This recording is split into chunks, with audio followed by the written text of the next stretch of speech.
आज के इस वीडियो में हम त्रिकोणमिति के सारे फार्मूले सीखेंगे, चाहे वो ट्रिग्नोमेट्री का टेबल हो, उस पर आधारित सवाल, चाहे पाइथागोरस हो, पाइथागोरस से रिलेटेड जितने भी सवाल होंगे, उसके अलावा चाहे वो रेडियन को डिग्री में बदलना हो या डिग्री को रेडियन में बदलना हो, या फिर बाकी और सारे फार्मूले पे जो सवाल पूछे जाते हैं उसको करना भी सीखेंगे और इस फार्मूले को बड़ी अच्छी टेक्निक और ट्रिक से समझेंगे। इस वीडियो की सबसे अच्छी बात यह होगी दोस्तों कि ज़्यादातर हर किसी के मन में यही होता है, शायद आपके भी मन में हो कि फार्मूले तो चलो किसी तरह याद हो जाएगा, फार्मूला किसी तरह तैयार हो जाएगा, लेकिन साला यही समझ नहीं आता कि इस फार्मूले को किसी भी सवाल पे अप्लाई कैसे करें।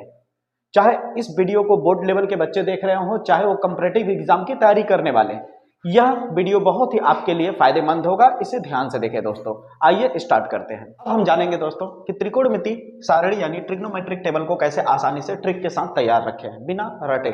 आइए स्टार्ट करते हैं। सबसे पहला आपको काम क्या है कि इस तरह से टेबल बनाना होगा, जिसमें पहले साइन लिखिएगा, कॉस लिखिएगा, टेन लिखिएगा, कॉट लिखिएगा, सेक लिखिएगा, फिर कॉसेक लिखिएगा। एक चीज आपको मालूम होना चाहिए, पैटर्न जरूर याद रखिएगा, ठीक है। अब ध्यान दीजिएगा, इसके बाद आपको 0 लिखना है, 30 लिखना है, 45, फिर 60, फिर 90। फिर उसके बाद आपको क्या करना है, दो तरीका है। एक, या तो मेरा इस पर एक वीडियो है ट्रिग्नोमेट्रिक टेबल का, जैसे कि 0/रूट करके हमने बताया, रूट के ट्रिक पे भी बताया है, उसे आप जाके देख सकते हैं। या अगर आप डायरेक्ट तैयार रखना चाहते हैं, कम समय में बेहतर चीज, तो ध्यान दीजिए, बस आपको एक लाइन याद रखना होगा। ये जो आपको लाइन दिख रहा है, साइन 0 का वैल्यू 0, साइन 30 का वैल्यू 1/2, साइन 45 का वैल्यू 1/√2, साइन 60 का वैल्यू √3/2, साइन 90 का वैल्यू 1। इतनी बस अगर आपको बात याद हो जाती है तो बाकी पूरे ये टेबल को आप आसानी से भर लोगे। देखो स्टार्ट करते हैं। अगर आपको कॉस वाली लाइन को भरना है तो क्या करिए, पलट दीजिए इसको। ये जो आपका वैल्यू है, इस वैल्यू को क्या कर दीजिए, उल्टा कर दीजिए। जैसे ही उल्टा करेंगे तो वह पीछे से लिखना शुरू करिए, 1√3/2, 1/√2, फिर इसके बाद 1/2, फिर इसके बाद 0। बताइए हो गया कि नहीं। अब आपने साइन याद रहेगा तो कॉस अपने आप तैयार हो गया। अब बारी आती है टेन की, तो ज्यादा कुछ मत करिए। ये जो आपका दोनों वैल्यू आया है, इसके बीच में जो लाइन दिख रही है आपको, इसको आप बटे समझ लीजिए, बटे यानी अपान। तो जब इसे बटे समझ लेंगे तो क्या हो जाएगा, 0/1। तो 0/1 का वैल्यू कभी भी बटे के ऊपर में अगर आपका 0 रहे तो उसका वैल्यू हमेशा 0 होता है। तो यहाँ पे क्या आ जाएगा, 0 आ जाएगा आपका। यहाँ क्या आ जाएगा दोस्तों, 0 आ गया। इतनी बात उम्मीद करता हूँ समझ आ रहा होगा। ये भी बटे है तो क्या है, बटे के ऊपर कितना है, 1/2, नीचे में क्या है, √3/2। 2 से 2 कट जाएगा, बचा क्या, 1 ऊपर में और नीचे में √3, क्या जाएगा 1/√3। उसी तरह सेम है, कटेगा, सेम कट जाएगा तो 1 बचेगा। यहाँ नीचे में 2 है, यहाँ भी नीचे में 2 है, कट जाए तो ऊपर में बचेगा √3 और बटे के नीचे क्या बच रहा है, 1। तो नीचे में 1 लिखने की जरूरत नहीं है दोस्तों। तो ये आ गया आपका। अब 1/0 है तो 1/0 का मतलब क्या होता है, 1/0 का मतलब क्या होता है, इन्फिनिटी। कभी भी बटे के नीचे अगर आपका 0 है तो वैल्यू क्या होता है, इन्फिनिटी होता है। यहाँ आ गया इन्फिनिटी। फिर उसके बाद क्या करिए, ऐसे पलट दीजिए। इतना कर लेंगे। 3 वैल्यू आपको आसानी से समझ आया क्या, कहीं रटने जैसा लगा नहीं ना, बस आपको एक लाइन बस याद रखना है। या अगर आप ये याद नहीं रखना चाहते तो इस पे भी मैंने बताया कि ट्रिग्नोमेट्रिक टेबल मैंने बनाया है, ताकि आप कमेंट बॉक्स में ये जवाब न दे कि अरे इसके अलावा भी हमको एक ट्रिक पता है, ठीक ना। तो ध्यान दीजिएगा, अब इसको उल्टा कर देंगे, पलट दीजिए वापस, तो क्या हो जाएगा, इन्फिनिटी हो जाएगा, ये √3 हो जाएगा, ये 1 हो जाएगा, ये 1/√3 और ये 0। फिर से क्लियर हुआ। अब देखिए ध्यान से, सेक है, सेक आपको पता होना चाहिए कि सेक थीटा जो होता है वो कॉस का उल्टा होता है। यानी जो कॉस का वैल्यू होगा, अगर कॉस के वैल्यू को पलट दिया जाए तो सेक का वैल्यू बन जाएगा। क्या बन जाएगा, सेक थीटा का वैल्यू। ये भी दिमाग में रख लीजिए। यहाँ पे मैंने लिख दिया, साइन कॉसेक का उल्टा होता है, कॉस सेक का उल्टा होता है, टेन कॉट का उल्टा होता है। ऐसे उल्टा भी पढ़ सकते हैं, कॉसेक साइन का उल्टा, मतलब ये दोनों एक दूसरे के उल्टे हैं, ये दोनों एक दूसरे के उल्टे हैं, ये दोनों एक दूसरे के उल्टे हैं। उल्टे का मतलब क्या होता है, जैसे देखिए मैंने लिखा टेन थीटा और मैं कॉट थीटा सामने लिखूं और इसको बराबर करना चाहूँ तो एक को मुझे बटे के नीचे रखना पड़ेगा, यही होता है उल्टा, ठीक है। चलिए आगे बढ़ता हूँ। अब हमें सेक चाहिए तो कॉस के वैल्यू को उल्टा कर देंगे, उल्टा यानी ऐसे पलट देंगे। तो 1 है, 1 के नीचे कुछ नहीं है तो 1 है, पलटोगे तो 1 तो 1 ही रहेगा। लेकिन इस कॉस वाली लाइन को पलटना याद रखना केवल, ठीक ना। तो √3/2 है, पलटोगे तो क्या हो जाएगा, 2/√3। 1/√2 है, पलटोगे तो क्या हो जाएगा, √2/1। बटे में 1 लिखने की जरूरत नहीं है। 1/2 को पलटोगे तो क्या आएगा, केवल 2 आएगा, बटे में 1 लिखने की जरूरत नहीं है। 0 आ गया, नीचे कुछ नहीं है तो क्या छुपा रहता है, 1, ठीक है। अब इसे पलटोगे तो क्या होगा, 0/1 को पलटोगे तो 1/0 आ जाएगा, और 1/0 का वैल्यू क्या होता है, इन्फिनिटी। मैंने बताया ना, बटे के नीचे जब भी 0 रहेगा दोस्तों तो उसे क्या लिखेंगे आप, इन्फिनिटी लिखेंगे। तो यहाँ पे क्या आ जाएगा, अपरिभाषित यानी अनंत आ जाएगा, इन्फिनिटी। अब ये वैल्यू आ गया, फिर से वापस ऐसे पलट दीजिए, वापस फिर से पीछे से लिखिए, इन्फिनिटी 2√2, 2/√3 और आ गया 1। बताइए समझ आया नहीं। देखा कितने कम समय में त्रिकोणमिति का सारणी यानी ट्रिग्नोमेट्रिक टेबल आपको समझ में आ गया। अब देखिए इस टेबल का प्रयोग करके सवाल कैसे किया जाता है, देखिए जैसे मान लीजिए यहाँ पे आपको दिख रहा होगा, मैं यहाँ पे सवाल ले लिया, साइन 30 डिग्री ले लिया, ठीक है, प्लस 2 कॉस स्क्वायर 45 ले लिया, इस तरह से क्वेश्चन दे दिया और कह रहा है इसका आंसर क्या होगा, 4 ऑप्शंस दे दिया जाएगा। अगर आप बोर्ड लेवल के हैं तो भी ऐसा सवाल बड़े नंबर में नहीं आता, यह क्वेश्चन 1 नंबर के टिक आउट प्रश्न में ही देता है। और अगर आप किसी भी एग्जाम की तैयारी कर रहे हैं, चाहे वो एसएससी हो चाहे एनडीए हो, इस तरह के एग्जाम में काफ़ी सारे ये सब चीज़ें पूछे जाते हैं दोस्तों, थोड़ा सा घुमा फिरा करके, ठीक है, इतना भी आसान नहीं पूछा जाएगा, लेकिन हम लोग क्या कर रहे हैं, अभी बेसिक से सीख रहे हैं, फार्मूले को समझ रहे हैं, इसलिए हम आराम से ही चलेंगे।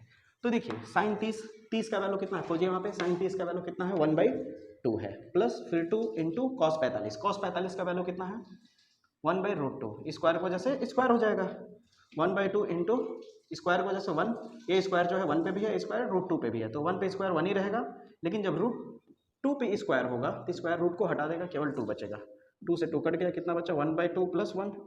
अब इसे सॉल्व करके देखिए कितना आ जाएगा, 2 एकम 2 यानी 3/2 आ जाएगा। तो देखा कितने आसानी से इसका प्रयोग करके सवाल किया जा सकता है, तो इसको कई तरह से सवाल बना सकता है, ठीक है दोस्तों। तो उम्मीद करता हूं आपको त्रिकोणमिति सारणी समझ आया होगा और इस पर कैसे यहां से वैल्यू उठा के सवाल किए जाएंगे, ठीक है। आगे की ओर बढ़ते हैं।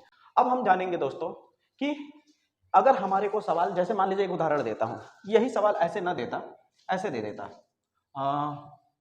sin π/4 प्लस 2 cos 2π/5, ऐसे करके को समथिंग दे देता क्वेश्चन, तो कैसे करते हैं, तो हमें क्या करना होगा, कभी भी इस तरह से दे दे, मान लीजिए π/2 ले लेते हैं, सिंपल ले रहे हैं अभी, केवल नॉर्मल क्वेश्चन, या 3π/2 ले लीजिए, ठीक ना, इस तरह का क्वेश्चन दे दे, तो अब बताइए क्या इसमें आप खोजेंगे तो मिलेगा ये, नहीं ना, क्यों, क्योंकि ये रेडियन में दिया है, किस में दिया है, रेडियन में, जब पाई के फॉर्म में देने लगे, π/2, π/4, π/6 कुछ भी दे दे, अगर आपको पाई के रूप में दे तो समझ लीजिए किस में दिया हुआ है, रेडियन में दिया है। अब इसे हम किस में बदलेंगे, डिग्री में, जब डिग्री में बदल लेंगे तब उसे करने में आसानी होगी।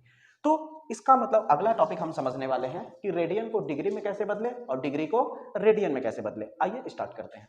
तो अब हम समझेंगे कि डिग्री को रेडियन में कैसे बदला जाए, यानी कहने का मतलब अगर हमारे पास मान लीजिए 90 डिग्री दे दिया, अब इसको कह रहा है रेडियन में बदलिए, तो 90 डिग्री को रेडियन में बदलने के लिए ज़्यादा कुछ नहीं करना है। जब आप इसे सॉल्व करेंगे तो 90 लिखिए, गुणा करिए, π/180 का गुणा कर देंगे। कभी भी डिग्री को रेडियन में बदलना है तो पाई ऊपर में रहेगा और बटे के नीचे 180 रहेगा, ठीक है, ये दिमाग में बैठा लीजिए। अब काटेंगे तो कितना हो जाएगा, 90 कम 90, 90 दूनी 180, यानी π/2 आ जाएगा। तो देखा आपका आंसर कितना आ गया, π/2, यानी 90 डिग्री को अगर रेडियन में बदले तो कितना आ जाएगा, π/2 आ जाएगा। आगे बढ़ते हैं। अब देखिए जैसे मान लीजिए यहाँ पे रेडियन को डिग्री में बदलना हो, इसी का उल्टा दे दे, जैसे मान लीजिए मेरे पास सपोज दैट π/4 है, कितना है दोस्तों, π/4 है। अब इसको हमें किस में बदलना हो गया, डिग्री में, तो कैसे करेंगे, जस्ट ये जो फार्मूला π/180 है, जब रेडियन को डिग्री में बदलेंगे तो पाई ऊपर नहीं रहेगा, तो पाई कहाँ हो जाएगा, बटे के नीचे। ये ट्रिक भी समझ लीजिए कि पाई वाला जब दिया रहे और डिग्री में बदलना हो तो पाई बटे के नीचे रहेगा।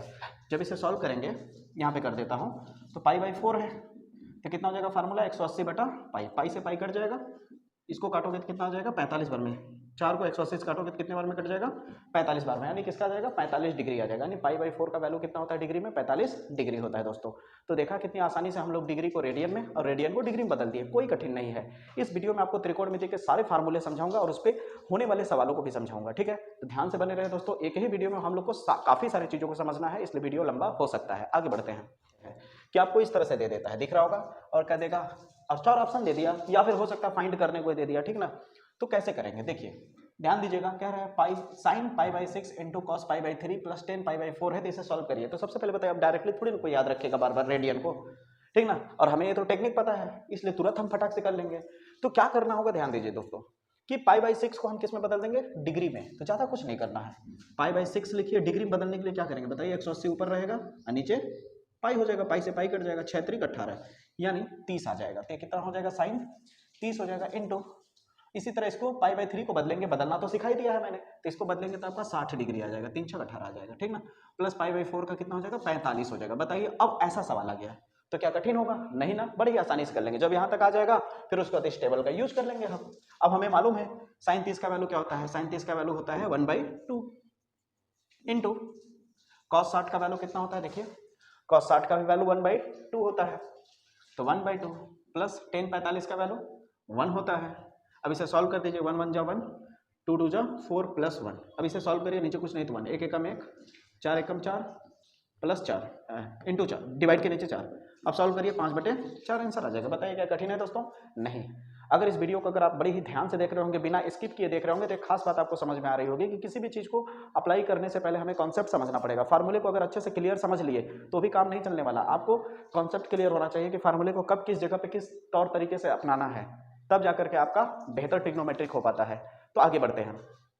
अब देखिए दोस्तों, यहां तक अगर आपका क्लियर हो गया होगा तो अब हम लोग कुछ वर्ड प्रॉब्लम क्वेश्चंस लेते हैं। जैसे मान लीजिए मैं आपको दिखाता हूं क्वेश्चंस कि मैं किस तरह का लेने वाला हूं। इस प्रश्न को गौर से देखें। ऐसे प्रश्नों में भी ट्रिग्नोमेट्रिक टेबल का यूज कितने बेहतरीन ढंग से होता है। ठीक है, आप अगर गौर से देखें तो किस तरह कह रहा है, यदि साइन ए बराबर 1/2 हो तो टेन ए का मान ज्ञात कीजिए। यानी अंग्रेजी में इसे बोलो तो कह रहा है if sine A is equal to 1/2 तो find the value of tan A. कैसे करेंगे? तो ऐसे प्रश्नों को तुरंत पाइथागोरस से बहुत लोग करना शुरू कर देते हैं। इसके भी कई राज हैं। पाइथागोरस हर बार तुरंत अप्लाई नहीं करना चाहिए। अगर वो बोल रहा है तब अप्लाई करिए, या तो आपका मल्टीपल चॉइस क्वेश्चन है तो आप कोशिश तो ही करोगे ना कि ज्यादा से ज्यादा जल्दी कर सके। हो सकता है आपको ट्रिग्नोमेट्रिक टेबल अच्छे से क्लियर है तो आप पाइथागोरस थ्योरम पर उतना जाकर के लंबा चौड़ा नहीं जाओगे, ठीक है ना। लेकिन ये भी याद रखना कि कभी कभी ऐसा प्रश्न देते पाइथागोरस थ्योरम, जैसा कि इस प्रश्न को देख सकते हैं दोस्तों, यहाँ पे क्या कह रहा है, जैसा कि इस प्रश्न को देखिए दोस्तों, कह रहा है कि यदि साइन ए बराबर 1/2 हो तो टेन ए का मान बताइए क्या होगा। तो यहाँ पे क्या कह रहा है, साइन ए बराबर 1/2 है, ठीक है। अगर यहाँ पे 1/2 है तो देखिए क्या 1/2 इसमें यूज होता है, साइन वाले लाइन में 1/2 यूज होता है, तो आप त्रिकोणमिति टेबल का भी यूज करके सवाल को कर सकते हैं। अगर यहीं पे 1/2 की जगह पे दे देता 3/7 या कुछ ऐसा, तो ऐसा वैल्यू तो इसमें नहीं मिलेगा, इसलिए यहाँ पे पाइथागोरस थ्योरम यूज होता है। तो बहुत लोगों को ये भी नहीं पता होता कि पाइथागोरस थ्योरम यूज कब करें और कब न करें, कब टेबल से कर ले। यानी ऐसे सवालों को टेबल के माध्यम से भी किया जा सकता है और पाइथागोरस थ्योरम से भी किया जाता है। इसी को पाइथागोरस थ्योरम से करें तो भी आंसर आएगा, हमें नहीं कह रहे हैं, ठीक ना। लेकिन ये तो जानकारी होनी चाहिए ना अपने को कि हम कब किस तरह की चीजों को हैंडल करें, कैसे फार्मूले को। तो यहाँ पे देखिए 1/2 दिया है, तो आप दिमाग लगाइए 1/2 साइन वाले मिलता है कि नहीं। तो आपको याद आएगा साइन वाले में कितने में 30 डिग्री पे मिलता है 1/2। तो हम टेबल के माध्यम से भी कर सकते हैं। लेकिन अगर वो पर्सनली अगर बोल दिया कि नहीं पाइथागोरस थ्योरम से ही करो, तब तो बात ही अलग हो गई, ठीक ना। आइए तो अब बताइए साइन वाले लाइन में 1/2 कहाँ दिखता है, साइन ए लिखिए। साइन वाले लाइन में जाइए 1/2 कहाँ पे मिलता है, साइन 30 पे। तो यहाँ पे 1/2 हटा के क्या लिख सकते हैं, साइन 30 लिख सकते हैं। अब देखिए साइन से साइन खत्म हो गया, ए बराबर कितना आ गया 30 डिग्री। अब आपसे क्या पूछा था प्रश्न अनुसार, क्या पूछा था, टेन ए का वैल्यू पूछा था। तो टेन ए की जगह पे क्या रख देंगे 30 डिग्री। अब टेन 30 का वैल्यू कितना होता है 1/√3। बताइए बिना पाइथागोरस थ्योरम यूज किए आपने आसानी से कर लिया, देखा। तो एक टेबल अभी मैंने केवल अभी फार्मूला मैंने 50 थोड़ी बताया, केवल अभी टेबल के दम पे इतनी सारी चीजें लेके चल रहा हूँ। यही है इस वीडियो की खासियत। मैंने बोला था ना शुरू में कि इस वीडियो की सबसे बड़ी बात क्या है कि मैं फार्मूला केवल और केवल याद करा के नहीं भेजना चाहता। ये बहुत लोग करते हैं, ठीक ना, ट्रिक बता दिया हो गया। लेकिन मैं आधे अधूरे रास्ते पे नहीं छोड़ूंगा आपको, पूरा मंजिल तक पहुंचा के छोड़ूंगा। जो फार्मूला आपने तैयार किया है या मैंने जो तैयार कराया है उसे मैं सिखाऊंगा भी कि अप्लाई कैसे करते हैं। सबसे इस वीडियो की खास बात यह होगी। आइए आगे बढ़ते हैं। यहीं पे अब आपको पहचानना समझना होगा कि पाइथागोरस थ्योरम यहाँ बिना लगाए हमने कर लिया। लेकिन यहीं पे अगर मान लीजिए 3/7 या 3/4 या फिर सपोज दैट सोचिए कि आपको 10/13 दे देता, क्या 10/13 इसमें आपको मिलेगा नहीं ना। तब यहाँ पे पाइथागोरस थ्योरम यूज करते हैं। या फिर अगर वो पहले ही बोल देता कि भैया पाइथागोरस थ्योरम से ही करो, तब तो बात ही अलग हो गई। आइए आगे बढ़ते हैं। यहां तक उम्मीद करता हूं दोस्तों क्लियर हो रहा होगा। देखिए इस तरह से अगर क्वेश्चन एक और दे दें, इस बार देखिए दिमाग लगाइए आप लोग, बड़ा ही बढ़िया क्वेश्चन बनाऊंगा मैं। कह रहा है यदि 10a बराबर 1/√3 तथा साइन b बराबर 1/2 है तो कॉस a प्लस बी ज्ञात कीजिए। ऐसे भी क्वेश्चन देखने को मिल जाता है। अगर आप बोर्ड एग्जाम के होंगे दोस्तों, 10th क्लास में ये क्वेश्चन आपको देखने को कई बार मिला होगा, ठीक ना। तो इस तरह का अगर प्रश्न आ जाए, यहाँ पे बात हो रही है ट्रिग्नोमेट्रिक कॉन्सेप्ट और ट्रिक की, तो हम हर तरह के सवाल सीखेंगे। वो किस क्लास में है किस क्लास में नहीं वो मैटर नहीं करता, हमें पूरा ट्रिग्नोमेट्रिक उखाड़ के फेंक देना है, ऐसा सीखना है। तो आइए ध्यान दीजिएगा। तो दोस्तों सॉल्व करेंगे हम। तो 10a बराबर कितना है 1/√3 है। 10a बराबर कितना है 1/√3 है। तो 10a बराबर 1/√3 है। तो 10 वाली लाइन में जाइए, √3 देखिए कहाँ पे मिलेगा। 10a बराबर क्या हो जाएगा, 10 वाली लाइन में √3 कहाँ जाएगा, 10 वाली लाइन में 1/√3 30 पे मिलेगा। तो यहाँ पे लिख दीजिए 10 30, 10 से 10 खत्म, a बराबर 30 आ गया। उसी तरह साइन b दिया हुआ है, साइन b बराबर कितना है 1/2। तो साइन b वाली लाइन में जाएंगे तो कितना मिलेगा, साइन 30 पे मिलेगा। फिर से साइन मर गया, b बराबर क्या हो गया 30 डिग्री। अब आपको क्या मिल चुका है, ए का वैल्यू भी मिल चुका है और बी का वैल्यू भी मिल चुका है। तो आपसे पूछा क्या गया है, आपसे पूछा गया कॉस ए प्लस बी। देखा कितनी चालाकी से क्वेश्चन बनाया गया था। अब ए का वैल्यू पहले ही से आपको पता है कितना, ए का वैल्यू 30 डिग्री प्लस बी का वैल्यू भी 30 डिग्री है, जोड़ देंगे तो कितना हो जाएगा कॉस 60 डिग्री, और कॉस 60 डिग्री को वहां देखिए वैल्यू कितना 1/2, यही आंसर आएगा। क्या कठिन है सवाल? नहीं, बहुत ही आसान है। तो इस तरह के सवाल आप वो उम्मीद करता हूं समझ में आया होगा, और यह भी सबसे ज्यादा मेरे को भरोसा होगा कि आप इस ट्रिग्नोमेट्रिक टेबल को बनाना भी सीख लिए होंगे। 2 बार 3 बार घर पे जाके प्रैक्टिस करेंगे तो और तगड़ा समझ में आ जाएगा। और सबसे खास बात इस वीडियो क्या है कि मैंने इस ट्रिग्नोमेट्रिक टेबल का यूज करके जैसे जैसे क्वेश्चंस यूज हो सकते हैं इस पे, वो मैंने सारे आपको दिखाए। ठीक है, अब आगे की ओर बढ़ते हैं दोस्तों। अब हम समझेंगे पाइथागोरस थ्योरम का यूज करना। आइए स्टार्ट करते हैं। तो दोस्तों अब हम पाइथागोरस थ्योरम पे सवाल करेंगे। तो पाइथागोरस थ्योरम में सबसे पहले तो कई बार यह प्रश्न पूछ दिया जाता है कि पाइथागोरस प्रमेय यानी पाइथागोरस जो थ्योरम होता है वो किस त्रिभुज पर यानी किस ट्रायंगल पे अप्लाई होता है। तो आप याद रखिएगा पाइथागोरस जो थ्योरम होता है वो हमेशा समकोण त्रिभुज पे अप्लाई होता है। किस पे? समकोण यानी राइट एंगल ट्रायंगल पे। इसके अलावा किसी और त्रिभुज पे इसे अप्लाई नहीं किया जाता। ठीक है, और समकोण त्रिभुज जिसे राइट एंगल ट्रायंगल कहते हैं उसमें जो तिरछी वाली लाइन है इसे कर्ण कहते हैं, सीधी वाली लाइन को लंब कहते हैं, और नीचे जो ऐसे ऐसे है इसको आधार कहते हैं। अंग्रेजी में इसे हाइपोटेनस, इसको परपेंडिकुलर और इसको बेस कहते हैं। ठीक है, और फार्मूला क्या होता है पाइथागोरस का? कर्ण का स्क्वायर बराबर लंब का स्क्वायर प्लस आधार का स्क्वायर। ठीक है, यहां से अगर आप स्क्वायर हटा दोगे तो उधर रूट हो जाएगा, अंडर रूट आ जाएगा। ठीक है, जैसे कहने का मतलब यहाँ एक्स स्क्वायर है, यहाँ 7 है, यहाँ से स्क्वायर हटाओगे तो इधर क्या आ जाएगा? रूट आ जाएगा, या फिर रूट यहाँ से हटाओगे तो फिर स्क्वायर आ जाएगा। ये बात आपको मालूम होना चाहिए। आगे बढ़ते हैं। तो कर्ण का अगर हमें वैल्यू निकालना है तो फार्मूला कर्ण बराबर क्या लिखेंगे? लंब का स्क्वायर प्लस आधार का स्क्वायर। अगर यही लंब निकालना है तो ज्यादा कुछ नहीं करना है, देखो कर्ण निकालना है तब तो दोनों प्लस में रहेंगे। लंब या फिर आधार का वैल्यू तुम्हें निकालना है तो कर्ण को पहले रखना, ठीक ना, कर्ण को पहले रखना और माइनस लगा देना। ठीक है, जैसे अगर लंब निकालना है तो कर्ण को पहले रख के कर्ण का स्क्वायर माइनस आधार का स्क्वायर। अगर तुम्हें आधार निकालना है तो कर्ण का स्क्वायर रखना, तो जाहिर सी बात है लंब अंदर रहेगा, क्योंकि आधार निकालना है तो लंब बगल में रहेगा। ठीक है, अब रही बात इस तरह का सवाल यहाँ पे दिया है, ये क्या है मैं आपको बताता हूँ। ठीक ना, पहले डायरेक्ट मैं यहाँ सवाल पे आता हूँ तब आपको एक एहसास होगा कि इसकी क्यों जरूरत है। ठीक है, बोला ना मैंने कि ऐसे ही मैंने फार्मूला नहीं रटाऊंगा, आपको यह भी बताऊंगा कि फार्मूले की जरूरत क्यों है इस जगह पे। सबसे बड़ी बात यह है, तो ध्यान दीजिएगा।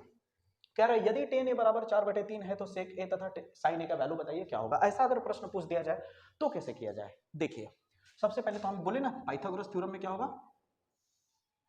समकोण त्रिभुज यूज होगा। अभी मैं इससे पिछले प्रश्न में अगर आप गौर से देखें तो इसके पिछले प्रश्न में मैंने क्या बताया था कि यहाँ पे नॉर्मल वैल्यू ऐसा हुआ करता था जो टेबल में मैच कर जाता था, लेकिन क्या 4/3 मैच करेगा? नहीं ना।